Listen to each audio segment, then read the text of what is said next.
साहब एक बात पूछना चाहता हूं नरेंद्र मोदी जी से। बाप बेटे कुछ और कहा, वही बाप बेटे देवेगौड़ा कुमारस्वामी आज चुनाव में आप तय कर लिए, दोनों मिलकर चुनाव लड़ रहे हैं। इसका मतलब क्या है मोदी जी? ये परिवार को अब दिखना नहीं, इनका भ्रष्टाचार आपको याद नहीं है? आप भूल गए क्या? आप गजनी बन गए क्या? 1 साल पहले आप ही ने कहा था देवेगौड़ा उनके बेटे को भ्रष्टाचार में जेल को भेजने के लिए कहा था, मगर आज के तारीख में इस चुनाव में दोनों मिलकर चुनाव लड़ रहे। इनके अलावा रेड्डी ब्रदर्स गाली जनार्दन रेड्डी भी आजकल मोदी के गोद में बैठ गए। इसका मतलब मोदी जी जो बोलते वो करते नहीं।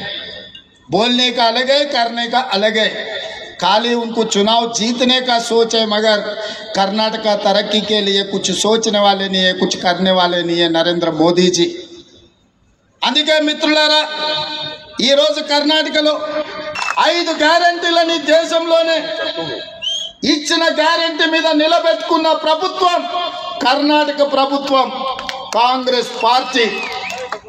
ఈ రోజు మరి ఆ పార్టీ మిత్రుడు మన్సూర్ అలీ ఖాన్ ఈ బెంగళూరు సెంట్రల్ నుంచి ఎన్నికలలో పోటీ పెట్టినరు।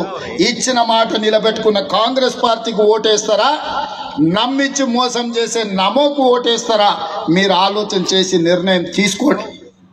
ఇవాళ అందుకే పోయినసారి మీరు జరిగిన ఎన్నికల్లో 28 స్థానాలలో 25 बीजेपी की चिन्ह ఒకటి जय। मैं कहना चाहता हूं इस चुनाव नहीं, ये फाइट भी नहीं है, ये वार बिटवीन 2 परिवार, वार बिटवीन 2 परिवार। 1 परिवार headed by Narendra Modi, EVM mission, ED, income tax, CBI, Adani, Ambani, सब कुछ नरेंद्र मोदी परिवार है।